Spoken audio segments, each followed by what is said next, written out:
Hi there. Update number.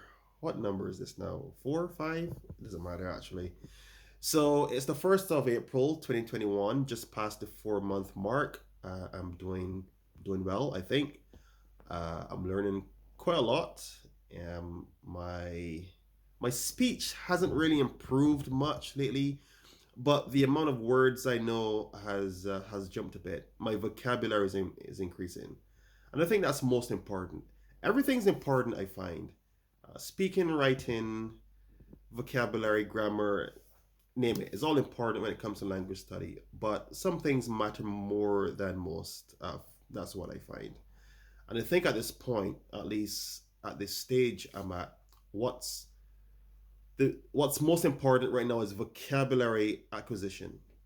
Um, and that can come from reading or watching movies or any source. Doesn't matter what the input is, as long as the input is good, it's native, and it's interesting that you take it in. I think potentially watching movies with subtitles is the best source because you get the words as well, so you can read, uh, but you also get to hear the native speaker. You get used to the sounds, the pitch, and everything. So that's also important. It's combining it all together. So I would say if you've got an hour to study, then spend 75% of that hour, 45 minutes, into reading, into reading slash watching the content, which again is also reading because you'll be reading the subtitles. um, and that's where you start to gain traction. You won't be able to speak. It won't increase your speaking ability right away, but you'll be able to. Your ability to speak will improve, will increase faster as time goes by. At least that's what I find. It's too early to state that as a fact from experience, but that's what it seems like to me. I find that I can form sentences and phrases in my head a lot faster and easier, even though I can't get them out. So I think the speaking thing will just come from practice. Um, grammar is important as well. I think grammar is critical to language learning. It helps to dissect sentences and phrases, and it kind of gives an overall sense of how best to put this. It helps to understand what's being said or what's being read. It makes it a lot easier, but it's not as important as getting the word. Getting the words in is number one, I think. So that's where I am right now. Um, a few other things that I've kind of come across, like the translation of meanings is more important than the translation of words. So this is a very interesting point. When I first started to study this language, Japanese here, I got a bit frustrated that the content I was using to study didn't quite translate the words for words, because at that point I was hoping to somehow work out what the Japanese sentence meant by having the English words. I thought I could manually sort it out in my head.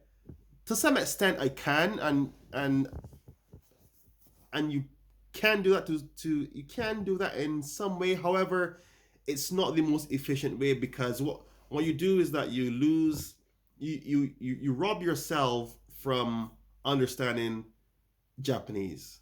Or you know what, it doesn't matter if it's Japanese. I'm assuming it's going to be the same for other languages as well. Again, this is my first time learning a second language, so I can't speak as though I know everything. I can only speak from my experience.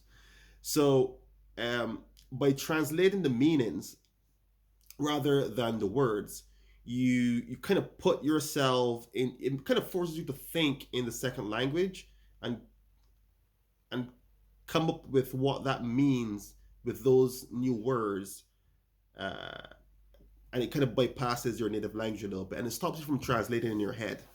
I find, but it is difficult. It's not easy.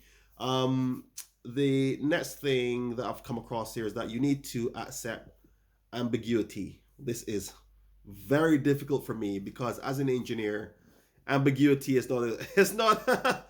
Ambiguity is not something that I want in my life. At least in my engineering life. So you got to learn to deal with it. As you're learning the language, there's going to be so much going past your ear. You're going to be reading that you just can't grab hold of. And what you can't do, you can't sit there and try to dissect every word, every sentence. You just need to let some things pass and come back to it. And the reason why you need to allow that ambiguity to live is because, well, there are many reasons why, but I'll just change that a little bit.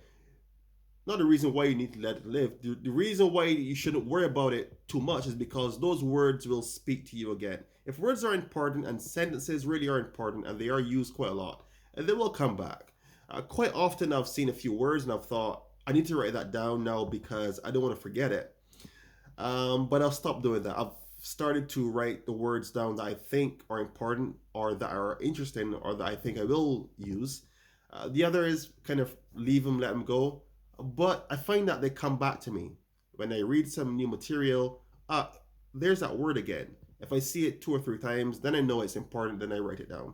So let words speak to you. That's a very important point. I think the words will speak to you just as much as you go looking for these words. That's fine. Um, and again, that ties in with discovery of words. Let words. How to put this?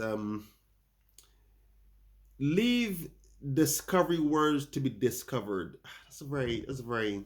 How what do I mean by that?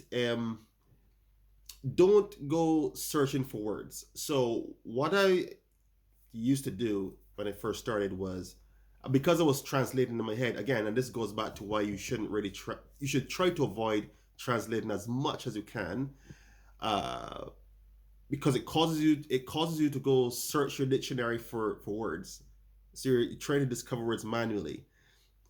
That you should don't do that. As soon as you do that, you're causing problems for yourself. Instead, just read a book. Just watch a movie. Words will present themselves to you, right? They will be discovered on their own, and they'll be discovered in the correct format, the correct sentence, the correct phrase. And I think that's it, really. I don't have anything Japanese to say because I'm too tired. It's 2 a.m. right now, and I also haven't been practicing speaking that much, so getting the words out or it hasn't really improved since the last video.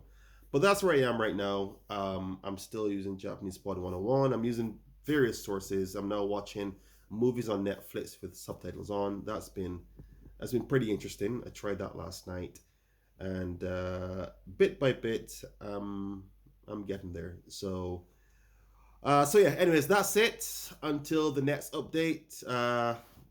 See you later.